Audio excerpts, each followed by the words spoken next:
सर्वोच्च अदालतले 2.5 वर्ष अघि सरकारलाई भन्यो निर्वाचनमा नो भोट अर्थात् उम्मेद्वार अस्वीकार गर्ने अधिकार सुनिश्चित गर। तर निर्वाचन आयोग भन्छ स्थानीय निर्वाचनमा त्यस्तो व्यवस्था हुने छैन। कान्तिपुर समाचारमा आज सर्वोच्चको आदेश सरकारले नै पालना नगरेको समाचार। यससँगै आज हामीसँग हुनेछन् सभामुखको भूमिका र संसद अवरोधबारे टिप्पणी सहितको सामग्री, रूस युक्रेन युद्धको प्रभाव इन्धनको मूल्यमा मात्र होइन हाम्रो दैनिकीमा समेत परेको सम्बन्धी रिपोर्ट। चैतभित्र 5 देखि 11 वर्ष उमेरका बालबालिकालाई कोरोना विरुद्धको खोप दिने सरकारको तयारी लगायतका समाचार पनि आज हाम्रो प्राथमिकतामा रहनेछन्। नमस्कार, अब मुख्य समाचार। चुनावमा सहकार्य गर्ने कि नगर्ने भन्नेमा सत्ता गठबन्धनमा छलफल। संसदको अवरोध खुलाउनेदेखि सरकारको गति र महाअभियोग निष्कर्षमा पुर्याउने सम्मको चुनौती। निर्वाचन आयोगले भोलि मतदाता नामावली सार्वजनिक गर्दै सच्याउने समेत 26 गतेसम्म आचार संहिता भने अझै अलमलमा। युक्रेनमा रुसी आक्रमण जारी, आफ्नो देशको प्रतिरक्षा प्रणाली अझै पकडमा रहेको युक्रेनका राष्ट्रपतिको दावी। रुसलाई साथ दिएको भन्ने पश्चिमा आरोपको चीनद्वारा खण्डन। रुस युक्रेन युद्धको असर नेपाली भान्सासम्मै, इन्धन र खाद्यान्नको मूल्य बढ्यो, सरकारलाई पेट्रोलियम खरिदमा झनै चाप। र A division league club Nepal super league बीचको विवाद चर्कदो। भोलि हुने अक्सन रोक्न इन्फाले गरेको आग्रहप्रति आयोजकको आनाकानी।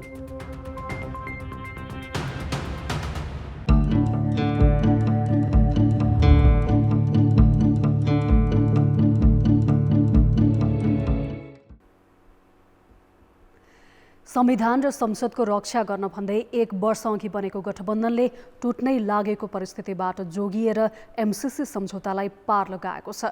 तर सरकारलाई जनउत्तरदायी र संसदलाई प्रभावकारी बनाउने भूमिकामा भने गठबन्धन सफल हुन सकेको देखिन्न। त्यसमाथि आसन्न स्थानीय तह निर्वाचन, संसदमा दर्ता भएको प्रधान न्यायाधीश विरुद्धको महाअभियोग लगायतका विषयलाई टुङ्गोमा पुर्याउनु पर्ने चुनौती छन्। त्यसमा गठबन्धन कति सफल होला? अमेरिकी अनुदान सम्झौता एमसीसी सदनबाट पारित भएकोमा उत्साहित देखिएको सत्ता गठबन्धनले अब आसन्न स्थानीय तह निर्वाचनमा कसरी जाने भनेर छलफल थालेको छ। नेपाली काङ्ग्रेस, माओवादी केन्द्र, एकीकृत समाजवादी र जसपा सम्मिलित गठबन्धनको बिहिबारको बैठकले आन्तरिक परामर्शपछि सहकार्यको टुङ्गोमा पुग्ने भनेको छ। अर्थात् अबका चुनावमा सहकार्य गर्ने वा नगर्ने विषय नै अहिले गठबन्धन दलहरूको पहिलो खुड्किलो बनेको छ। खास गरेर मुलुकलाई एकताबद्ध बनाएर विकास र समृद्धिमा अगाडि बढाउनका निमित्त गठबन्धनको आवश्यकता महसुस गरेर यो गठबन्धन बनेको छ र यो गठबन्धन अगाडि बढ्छ। आफ्नो दलमा हामीले छलफल गरेर एउटा निष्कर्षमा पुगेर धेरै कुराहरू छलफल गर्न बाँकी छन्। ती छलफलहरूलाई हामी आफ्नो दलहरूमा पनि छलफल गर्छौँ र गठबन्धनमा पनि छलफल गरेर अगाडि बढ्छौँ। झन्डै 7 महिनादेखि प्रमुख प्रतिपक्ष नेकपा एमालेद्वारा अवरुद्ध संसद खुलाउने विषय गठबन्धनका लागि अर्को चुनौतीपूर्ण काम हो। आफ्नै अग्रसरतामा संसदमा दर्ता भएको प्रधान न्यायाधीश चोलन र शमशेर जबरामाथिको महाअभियोग प्रस्तावलाई टुङ्गोमा पुर्याउन पनि सत्ता गठबन्धनको दायित्व बनेको छ। किनभने एमालेको सहयोग बिना त्यसलाई पारित गर्न पुग्ने 2/3 सत्ता पक्षसँग छैन। लामो विवादपछि संसदबाट पारित भएको एमसीसी कार्यान्वयन, जनसरकारका काम, विकास निर्माण, आसन्न बजेट जस्ता विषयले पनि गठबन्धनको सहकार्य पर्खेका छन्। संसदलाई सुचारू गर्नु छ, आसन्न निर्वाचनको कुरा छ। निर्वाचनलाई चाहिँ शान्तिपूर्ण ढङ्गले सम्पन्न गर्ने।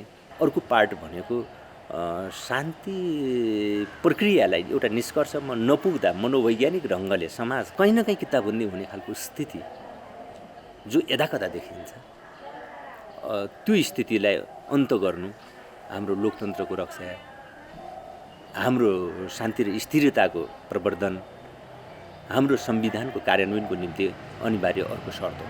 गठबन्धन दलहरूको स्वार्थ भने आफ्नै अगाडिका जिम्मेवारीमा दत्तचित्त हुने भन्दा निर्वाचनमा कसरी आफू अनुकूल लाभ लिने भन्नेमा केन्द्रित देखिन्छ। के त्यसले सत्ता गठबन्धनलाई झन बलियो बनाउला? अब गठबन्धनले मिलेर काम गर्नुपर्ने, अब सरकार सञ्चालन गर्ने भन्ने कुरा बेग्लै हो। मिलेर काम गर्नुपर्ने ठुल्ठुला काम बाँकी छन् भन्ने मलाई लाग्दैन। एक। दोस्रो कुरा, चुनावको प्रक्रिया त अब सुरु भइसक्यो। स्थानीय तहका चुनावहरू चाहिँ सम्पन्न गर्ने, तत्पश्चात चाहिँ आम चुनाव र प्रदेशका चुनाव, सङ्घीय चाहिँ संसदका चुनाव र प्रतिनिधि सभाका चुनाव। अहिले सरकारको प्रभावकारिता निकै फितलो छ। चालु आर्थिक वर्षको 8 महिनामा 18% मात्रै विकास बजेट खर्च हुनु त्यसको एउटा उदाहरण हो। त्यसैले सरकारको गति बढाउँदै जनतालाई भरोसा दिन नसके सधैँ संविधान बचाएको नाराले मात्रै सत्ता गठबन्धनको औचित्य साबित हुन गाह्रो पर्ने देखिन्छ। कान्तिपुर समाचारका लागि क्यामेरामा सञ्जय लुइटेल र मुरारी घिमिरेका साथ अञ्जना लामिछाने र दीपक आचार्य, काठमाडौँ। स्थानीय तह निर्वाचनको मिति नजिकै जाँदा पनि उम्मेदवार बन्ने व्यक्तिको पदमै रहन पाउने कि नपाउने भन्ने विषय अझै टुङ्गो लाग्न सकेको छैन। आयोगले निर्वाचनमा कसैलाई मत दिन्न अर्थात् नो भोटको व्यवस्था भने नगर्ने भएको छ। कानुनी स्पष्टताको अभावमा बहालवाला जनप्रतिनिधिले वैशाख 30 गते हुने स्थानीय निर्वाचनमा उम्मेदवार बन्न पाउने वा नपाउने अझै टुङ्गो लाग्न नसकेको निर्वाचन आयोगले जनाएको छ। कानुनी अन्योलताकै कारण आचार संहिताले पनि अन्तिम रूप पाउन सकेको छैन। एकातर्फ बहालवाला जनप्रतिनिधिले आसन्न निर्वाचनमा उम्मेदवारी दिँदा स्वत निलम्बित हुने कुरा उठिरहेको छ भने अर्कोतर्फ सङ्घीय सरकारमा उक्त व्यवस्था नरहेकाले कानुनी स्पष्टता आवश्यक हुने आयोगको ठम्याइ छ। पहिला त आचार संहिता राजपत्रमा प्रकाशन हुनु पर्यो। त्यो आचार संहितामा तपाईँले उठाएका विषयहरू त्यहाँ कुन रूपमा आउँछन् हैन, त्यसका आधारमा निर्क्युल हुन्छ। र त्यो विषयले किनभने उम्मेदवारी दिने भनेको त वैशाखको 11 पछि बल्ल निर्वाचन कार्यक्रम प्रकाशित हुने भए हुनाले त्यो विषय त्यति ढिलो हुँदैन। जानकारीको हिसाब किताबले चाहिँ त्यो आइ नै हाल्छ। यसैगरी निर्वाचनमा मतदाताले नो भोट अर्थात् उम्मेदवार अस्वीकार गर्न पाउने अधिकारको प्रयोग गर्न नपाउने भएका छन्। सर्वोच्च अदालतले 2.5 वर्ष अघि नै उम्मेदवार छनौट गर्न र तिनलाई अस्वीकार गर्न पाउने अधिकार पनि जनतामा निहित हुने गरी कानुन बनाउन सरकारलाई आदेश दिएको थियो। आयोगले भने कानुनमा नो भोटको व्यवस्था नभएकाले उम्मेदवारलाई अस्वीकार गर्ने प्रावधान राख्न नसकिने स्पष्ट पारेको हो। विद्युतीय मतदानमा दलहरू विश्वस्त नभएको भन्दै आयोगले विद्युतीय मतदान समेत नहुने भनेको छ। निर्वाचन आयोगले स्थानीय तहको चुनावका लागि 8 अर्ब 11 करोड रुपियाँ अर्थ मन्त्रालयबाट प्राप्त भएको पनि जनाएको छ। निर्वाचन आयोगले भोलिदेखि 3 दिनसम्म स्थानीय तहका वडा कार्यालय तथा आयोगको वेबसाइटमा मतदाता नामावली प्रकाशन गर्दैछ। नामावलीमा त्रुटि देखिए आफ्नो वडाको सिफारिससहित फागुन 26 गतेभित्र सच्याउन निवेदन दिन सकिने आयोगले जनाएको छ। झट्ट देख्दा संसद चलेकै छ। अत्यावश्यक काम कारबाही रोकिएका छैनन्, तर संसदले काम गरिरहेको छ भन्ने हो भने भदौदेखि निरन्तर सदनमा जिन्दाबाद र मुर्दाबादका नारा लागिरहेका छन्। न जनताका मुद्दाले प्रवेश पाएको छ न त कानुन निर्माण नै हुन सकेको छ। सभामुखको भूमिकाप्रति आपत्ति जनाउँदै प्रमुख प्रतिपक्ष एमाले विरोध गरिरहँदा संसद चलेर पनि नचलेको अवस्थामा छ। प्रमुख प्रतिपक्ष नेकपा एमाले आफूले कारबाही गरेका 14 जना सांसदलाई हटाउने सूचना सार्वजनिक नगरेको भन्दै सभामुख अग्नि सापकोटा विरुद्ध आक्रामक बन्दै गएको छ। त्यही बहानामा एमाले संसद अवरुद्ध गरेको 177 दिन भइसक्यो, जबकि त्यो मुद्दा सर्वोच्चमा विचाराधीन छ। एमाले सदनको अवरोध हटाउने विषयमा सर्वदलीय बैठक समेत बहिष्कार गरेको छ। उसको एकमात्र ध्यान सभामुखलाई सकभर हटाउन आक्रामक बन्ने र संसदलाई असफल साबित गर्ने भन्ने देखिन्छ। अहिले सन्तोषजनक ढङ्गले चाहिँ चलेको देखिँदैन। म क्षमा चाहन्छु यो कुरा गर्दाखेरि सभामुखज्यूको भूमिका पनि तटस्थ देखा परेको छैन है कि हाम्रो नजरबाट है। अनि अपोजिसनको भूमिका पनि त्यो कन्स्ट्रक्टिभ देखिँदैन। सभामुख सापकोटाले पनि प्रमुख प्रतिपक्षी दललाई संवाद मार्फत सहमतिमा ल्याउन सार्थक पहल गर्न सकेका छैनन्। बरु उनकै भूमिकामाथि पनि प्रश्न उठेका छन्। मङ्गलबारको पत्रकार सम्मेलनमा त एमाले सभामुख विरुद्ध आरोपको फेहरिस्ट नै पेश गर्यो। भोलिपल्टै सचिवालयद्वारा विज्ञप्ति जारी गरेर सभामुखले प्रमुख प्रतिपक्षी दलले अमर्यादित शैलीमा भ्रम फैलाएको भन्दै खण्डन गराए। आरोप प्रत्यारोपको श्रृङ्खला चले पनि संसद सुचारू गर्न सत्ता पक्षधर दलहरूले खासै पहल गरेका छैनन्। सत्ताधारी पार्टी पनि हामी त सरकार चलाउने हो, देखाएका हाउस चलोस् नचल्नुहोस्, झगडा भए जाओस्, तर मुलुकको चाहिने राजस्व त्यहाँ कति गएको छ भन्ने कसैले हिसाब गरेको छ? प्रमुख प्रतिपक्ष एमाले र सभामुख बीचको विवादकै कारण भदौ यता संसदले विनियोजन विधेयक पारित र एमसिसी अनुमोदन बाहेकका कुनै पनि कानुन बनाउन सकेको छैन। अब जनमतको अन्तिम परिणाम जनमतमा हिजो हाम्रो प्रश्न थियो, कानुन निर्माणमा सङ्घको उदासीनतालाई के भन्नुहुन्छ? ए, जनताप्रतिको बेवास्ता, बी, संसदमा दलीय स्वार्थ र सी, विषयवस्तुको जटिलता।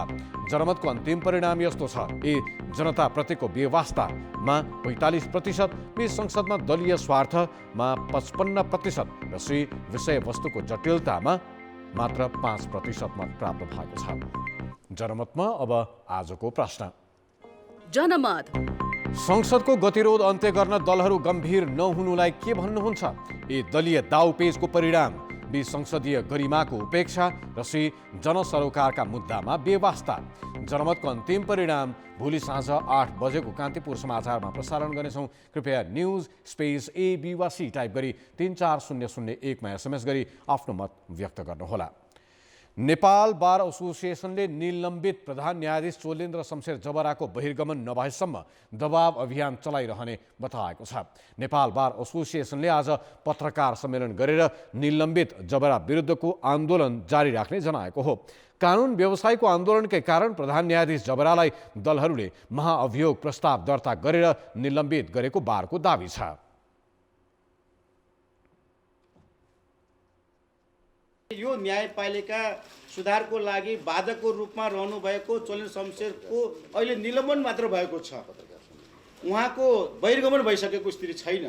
त्यस कारणले गर्दाखेरि हाम्रो पहिलो जोड के हुनेछ भन्दाखेरि उहाँको बहिर्गमनको लागि जो पहल गर्नुपर्ने हो त्यसमा हामी अलिकति पनि कमी नहुने किसिमबाट हामी लाग्नेछौँ।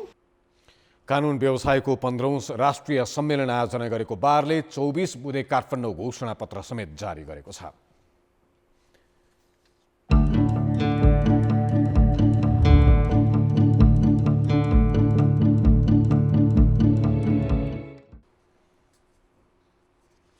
ब्रेकपछि स्वागत छ।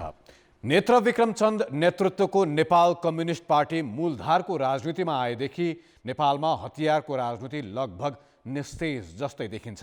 चन्द समूहले शान्तिपूर्ण राजनीतिमा आउनु अघिका 3 वर्ष त्यही हतियार र बमका कारण प्रतिबन्ध खेप्नु परेको थियो। तैपनि बेला बेलामा सङ्घीय राजधानीसहित केही ठाउँमा बमको त्रास रोकिएको छैन। सङ्घीय संसद भवनकै सुरक्षालाई चुनौती दिँदै सोमबार राखिएको नक्कली बम त्यसैको उदाहरण हो।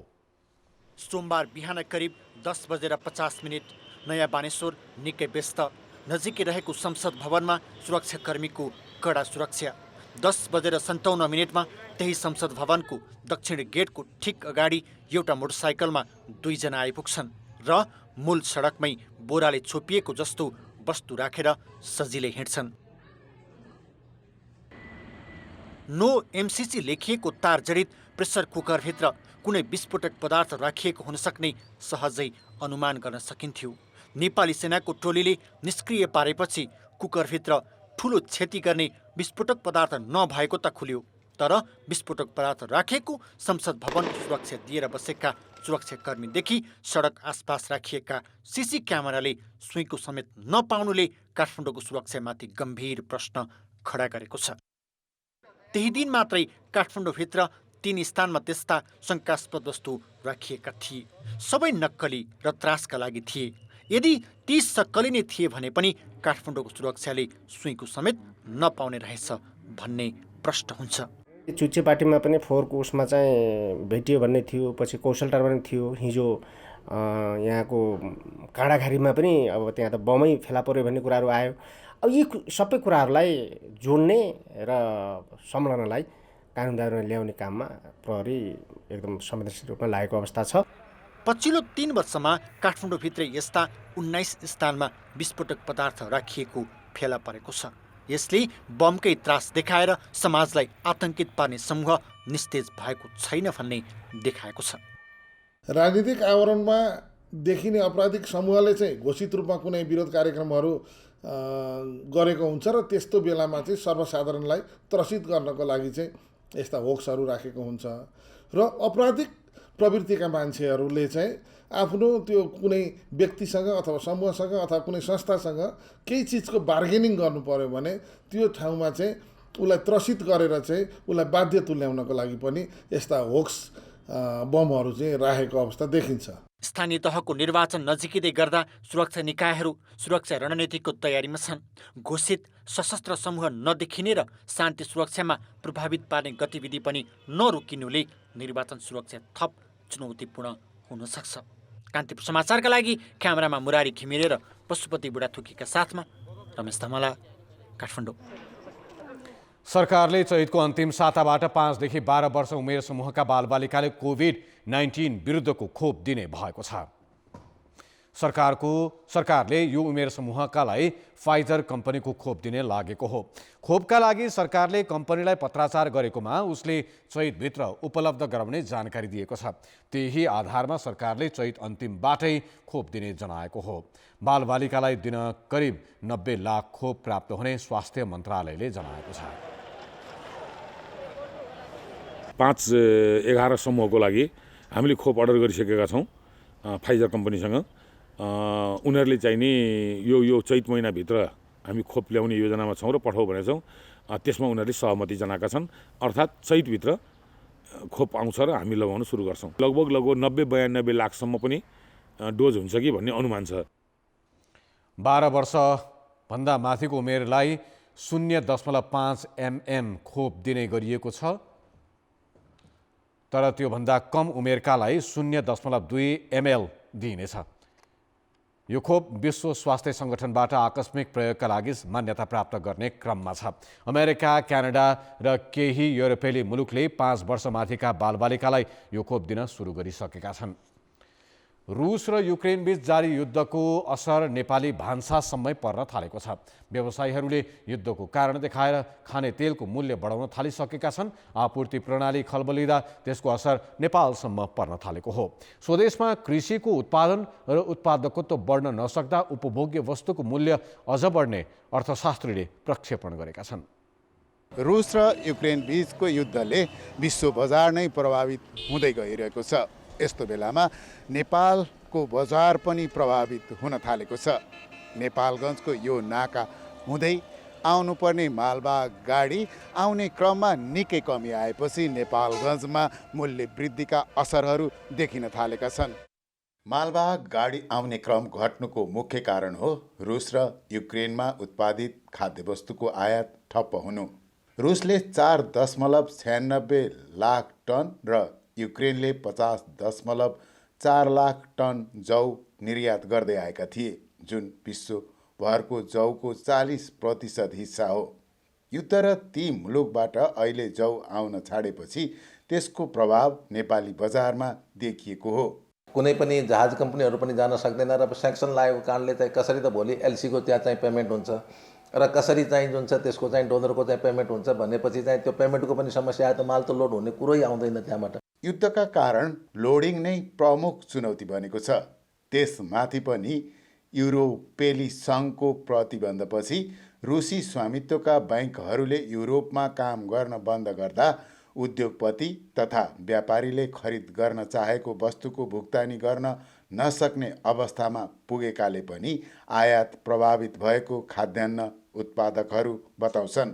हिजो मैले नै पिठोमा चाहिँ जुन छ नि अब 1 रुपियाँ केजी भाउ बढाउनु पर्ने अवस्था आयो। हिजो पनि गहुँ किन्दाखेरि 3800 रुपियाँमा तपाईँको 2250 रुपियाँमा गहुँ मैले 200 रुपियाँमा किन्नुपर्ने अवस्था आयो, जुन हिजोसम्म अस्तिसम्म चाहिँ हामीले 2100 रुपियाँमा किनिराखेको थियो। त्यो मुलुकहरूमा भएको युद्धको कारणले उनीहरूले सप्लाई गरिराख्ने मुलुकहरूमा पनि आपूर्तिको समस्या देखिएको हुनाले त्यहाँबाट हामीले रिइम्पोर्ट गर्दाखेरि हामीलाई समस्या पर्ने कारण त्यो।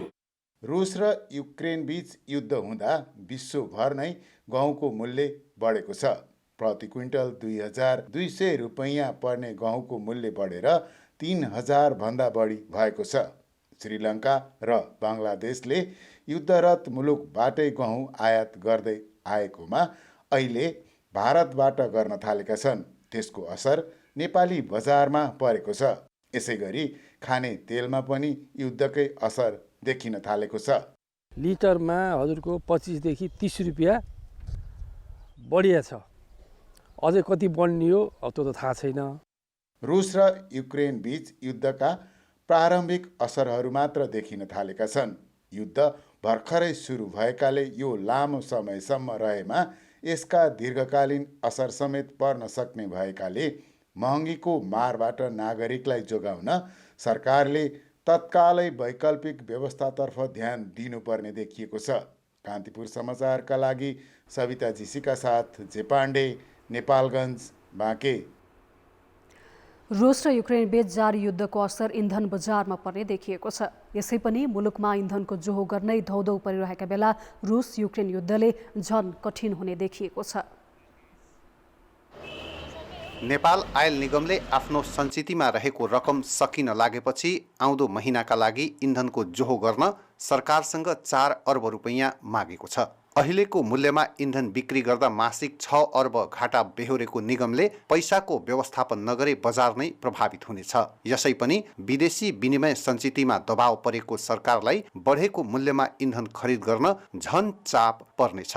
अन्तर्राष्ट्रिय बजारमा जुन क्रुड अयलको दाम बढ्यो र इन्डियन अयलले जुन एउटा मूल्य पठाए त्यो हिसाबमा 15 दिनमै 2 अर्बभन्दा माथि भनेपछि महिना नै लगभग 4 अर्बभन्दा माथि घाटा गइरहेको अवस्था छ र निगमसँग भएको अब पुँजी लगभग सबै ब्याङ्कहरूबाट खालीको अवस्था छ।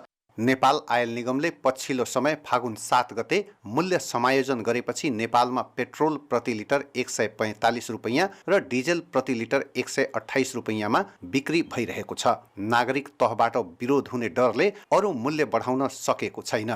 इन्धन आयातमा लगाइँदै आएको कर पनि नघटाउने र यथार्थ मूल्य पनि लागू गर्न नसक्दा निगम दोहोरो दबावमा छ। गएको हप्तादेखि अहिलेसम्म लगभग 10 देखि 15 डलरसम्म माथि पुगिसकेको छ क्रुड अयल। अन्तर्राष्ट्रिय बजारमा कच्चा तेल प्रति ब्यारल 117 डलर पुगेको छ। रुस र युक्रेन बीच जारी युद्धका कारण आपूर्ति र ढुवानी प्रभावित हुँदा भारतमा आयात हुने इन्धनको मूल्यको ग्राफ बढ्ने सङ्केत देखिन्छ। बढ्दो इन्धनको मूल्य समायोजन गर्दा त्यसको मार उपभोक्तामा पर्छ भने समायोजन नगर्दा आयल निगममाथि थपिने अतिरिक्त घाटाले निगम टाट पल्टिने अवस्थामा पुग्छ। कान्तिपुर समाचारका लागि 12 सहकर्मी रमेश ठाकुरका साथ उपेन्द्र ठाकुर, वीरगञ्ज, पर्सा। अर्थ र विकास। बागमती प्रदेश सरकारले चालु आर्थिक वर्षको बजेट ल्याउँदा 10 लाखभन्दा कम रकमका योजना स्थानीय तहबाटै सञ्चालन गर्नुपर्ने भन्दै प्रदेश सरकारले आफ्नो बजेटमा साना आयोजना समावेश नगर्ने नीति लियो।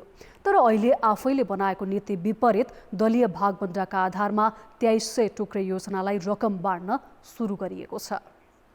बागमती प्रदेश सरकारले बजेट विपरीत ससाना 2300 टुक्रे योजना 3 दललाई भागभण्डा गरेको छ।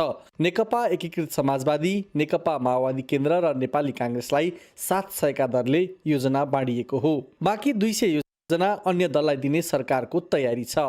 10 लाखभन्दा कम रकमका योजनामा खर्च नगर्ने अघिल्लो सरकारको नीतिको व्यवस्था गर्दै गठबन्धन सरकारले टुक्रे योजनामा बजेट बाँडफाँड गरेको हो।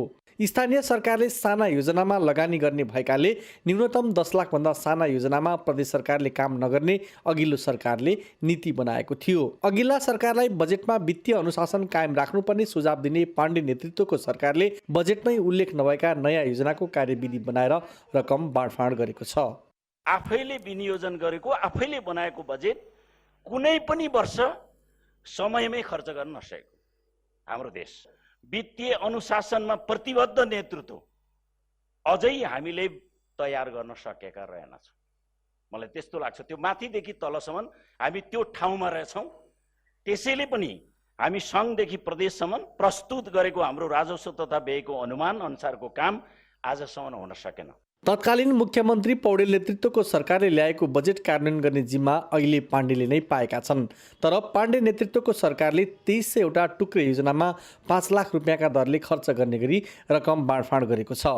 उपभोक्ता समिति मार्फत खर्च हुने यी योजना निर्वाचनलाई प्रभावित पार्ने गरी ल्याइएको प्रतिपक्ष एमालेको आरोप छ। चुनावलाई प्रभावित पार्ने र कार्यकर्ताहरूको संरक्षण गर्ने भन्दा बाहेक यो कुनै योजना पनि होइन, यो सम्भव पनि होइन। यसले आर्थिक अराजकता र आर्थिक अनुशासनहीनतालाई चाहिँ निम्त्याइरहेको छ। मुख्यमन्त्री पाण्डेको अध्यक्षतामा गठित प्रदेश पूर्वाधार विशेष कार्यक्रम कार्यान्वयन कार्यविधि समितिले योजना छानेको हो। प्रदेश सभाले पास गरिसकेको बजेट विपरीत रकमान्तर नगर्न अर्थ तथा विकास समितिले दिएको निर्देशनलाई समेत प्रदेश सरकारले अटेर गरेको छ। कान्तिपुर समाचारका लागि बालकृष्ण अधिकारी, हेटौडा, मकवानपुर। अब जनताको आवाज हामीले सातै प्रदेशमा सोधेका छौँ। माग र आवश्यकता बिना आफू खुसी बजेट वितरण गर्न किन नरोकिएको होला?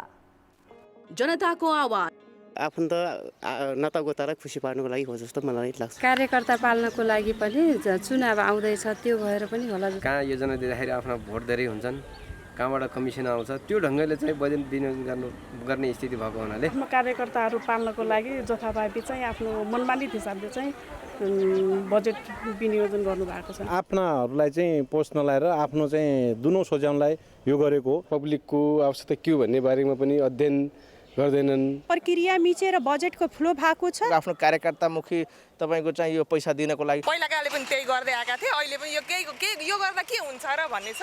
कुन ठाउँमा अब कुन कुराको आवश्यकता छ भन्दा पनि अब आफ्नो कार्यकर्ता आफूतिर तान्नलाई चाहिँ बजेट विनियोजन गरे जस्तो लाग्छ। नेपाली जनताको यो दुःखको पैसालाई चाहिँ दुरुपयोग गर्ने अहिलेका जनप्रतिनिधिहरू पार्टीका प्रतिनिधि भएर यहाँ काम गरिराखेको अवस्था छ। कार्यकर्ता पोस्ने खालको काम जस्तो लाग्यो। माग अनुसार भन्दा पनि उनीहरूको आफ्नो कार्यकर्ता पाल्न, एक पक्षलाई रिजाउनका निमित्त गरिएको जो यो टुक्रे बजेट छ, यसले चाहिँ प्रत्यक्ष नागरिकलाई लाभान्वित बनाउन सक्दैन। चुनाव भोटिङ राजनीति हो, यो यसले विकासलाई कुनै प्रभाव पार्दैन। म शासक भएपछि मैले जे पनि गर्न सक्छु भन्ने कुरा उनीहरूमा एक किसिमको दम्भ छ, त्यो कारणले हुन्छ। राज्य कोषको ढुकिटीलाई चाहिँ आफ्नो खुसी जहाँ पनि प्रयोग गर्दा हुन्छ भन्ने ग्रस्त मानसिकताले गर्दाखेरि नै यो नरोकिएको हो। खेलकुद समाचार। नमस्कार, कान्तिपुर खेलकुद समाचारमा स्वागत छ। ए डिभिजन क्लब र नेपाल सुपर लिग बीचको विवाद चर्किँदै गएपछि अखिल नेपाल फुटबल सङ्घ एन्फाले सुपर लिगको अक्सन रोक्न आग्रह गरेको छ। 8 ए डिभिजन क्लबले खेलाडी स्थानान्तरणको विषयमा असन्तुष्टि जनाउँदै 2 पटक विज्ञप्ति जारी गरेपछि एन्फाले आज दुवै पक्षसँग छलफल गरेको थियो। पहिलो चरणमा सुपर लिग आयोजक र दोस्रो चरणमा ए डिभिजन क्लबसँग छलफल गरेको एन्फाले अक्सन रोकेर सहमति गर्न भनेको हो। अहिलेलाई चाहिँ हाम्रो वरिष्ठ उपाध्यक्षको अध्यक्षतामा जुन छलफल भयौँ हामीले, त्यसबाट चाहिँ हाललाई चाहिँ यो एनएसएलको भोलि हुने अक्सनलाई चाहिँ रोकेर थप छलफल गर्न चाहिँ उहाँहरूलाई चाहिँ बोलाउने भन्ने नै चाहिँ निर्णय भएको छ। खेलाडी स्थानान्तरणका विषयमा नेपाल सुपर लिग र ए डिभिजन क्लब बीच विवाद चर्कँदो छ। एन्फा अध्यक्ष कर्मा छिरिङ शेर्पाको हिमालयन शेर्पा र 3 विभागीय टिम बाहेकका 8 ए डिभिजन क्लबले चैत अन्तिमसम्म एनएसएलका लागि खेलाडी स्थानान्तरण नगर्ने बताउँदै आएका छन्। स्थानान्तरणको विषयमा सुरु भएको विवाद तत्काल समाधान उन्मुख नदेखिएपछि एन्फाले अक्सन रोक्ने र थप छलफल गरेर अघि बढ्ने निर्णय गरे पनि एनएसएल आयोजकले अक्सन निर्धारित तालिकामै हुने जनाएको छ। हामीले एउटा सिस्टम डेभलप गरिसकेका छौँ 70-30 को हिसाबले, सो त्यही मोडलमा हामी अगाडि बढ्ने हाम्रो निर्णय भएको छ र अक्सनको पनि हामी सबै सम्पूर्ण तयारी साथ भोलि अगाडि नै बढ्दैछ। दोस्रो संस्करणको एनएसएलको अक्सन भोलि हुने तालिका छ। अक्सनका लागि एनएसएलले 242 खेलाडीको सूची सार्वजनिक गरिसकेको छ। यस्तै सुपर लिग खेल्ने सबै 10 टिमले मार्की खेलाडी र प्रशिक्षक समेत घोषणा गरिसकेका छन्। प्रतियोगितामा आगामी चैत 26 गतेबाट काठमाडौँमा हुने तय भएको छ। Nepal super league franchise team Kathmandu रेजर्सले विकेश कुथुलाई मार्की खेलाडी र बालगोपाल महर्जनलाई मुख्य प्रशिक्षकमा निरन्तरता दिएको छ। रेजर्सले आज ललितपुरमा कार्यक्रम गर्दै गोलकिपर विकेशलाई मार्की खेलाडी र बालगोपाललाई मुख्य प्रशिक्षक घोषणा गरेको हो। दक्षिण एसियाली खेलकुदमा नेपालका लागि स्वर्ण पदक विजेता विकेश त्रिभुवन आर्मी फुटबल क्लबका पहिलो रोजाइका गोलकिपर हुन्। सुपर लिगको साबिक विजेता रेजर्ससँगको सहकार्यलाई निरन्तरता दिन पाउँदा खुसी लागेको विकेशले बताए। उनले आफ्नो टिमले उपाधि रक्षा गर्ने विश्वास व्यक्त गरेका छन्। यसपालि पनि एउटा हाम्रो राम्रो टिम कम्बिनेसन युनिटी भएर नै जाने र हाम्रो डिफेन्डिङ टाइटल जुन छ हाम्रो त्यो डिफेन्ड गर्ने हाम्रो लक्ष्य हो र जसरी हामीले एउटा युनिटी एउटा जुन खेल्ने एउटा प्रेरणा देख्यौँ पहिला गत वर्ष, त्यसरी नै यो वर्ष पनि हामीले अझै 100 होइन 200% दिएर यो टाइटललाई हामीले घरमा ल्याउने हाम्रो लक्ष्य हो। क्लबका मालिक विष्णु अग्रवाल र विकेश तथा बालगोपाल बीच सहमति पत्रमा हस्ताक्षर भएको छ। यस्तै विराटनगर सिटी एफसीले पनि रञ्जित धिमालसँग मार्की खेलाडीका रूपमा पुनः सम्झौता गरेको छ। मुख्य प्रशिक्षक विष्णु गुरुङ नियुक्त भएका छन्। धनगढी एफसीले विशाल राईलाई नै मार्की खेलाडीको रूपमा सार्वजनिक गरेको छ। यसअघि झापा एफसीले अञ्जन विष्टलाई मार्की खेलाडीमा अनुबन्ध गरेको थियो। नेपाल सुपर लिगको दोस्रो संस्करण चैतको अन्तिममा हुँदैछ। A division league club Manang Marsyangdi Khaptad gold कपको सेमिफाइनलमा प्रवेश गरेको छ। मनाङले दिल्ली फुटबल क्लबमाथि 2-1 गोलको पुनरागमन जित हात पारेको हो।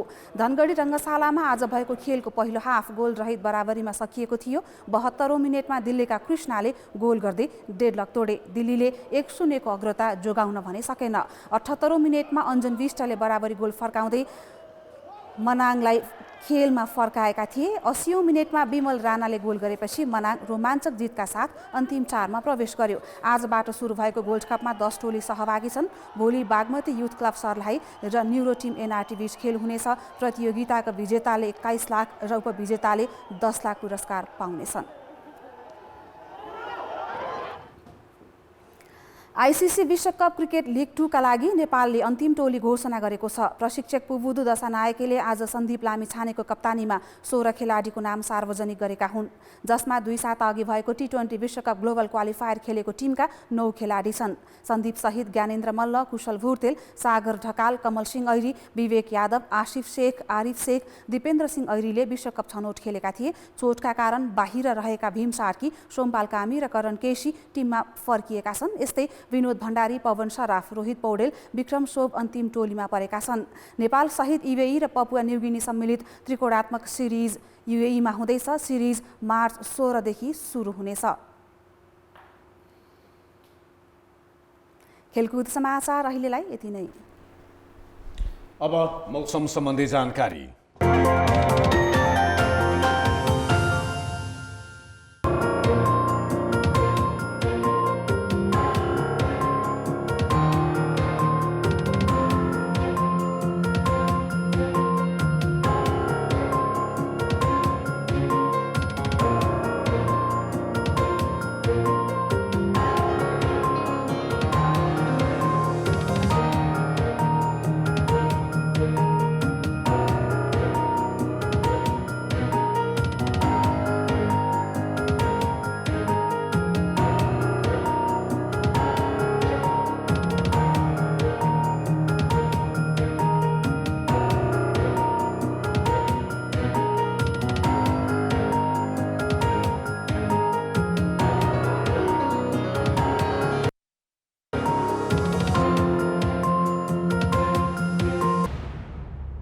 कान्तिपुर समाचार अहिलेलाई सकियो। कान्तिपुर टेलिभिजन हेर्दै गर्नुहोला। नमस्ते।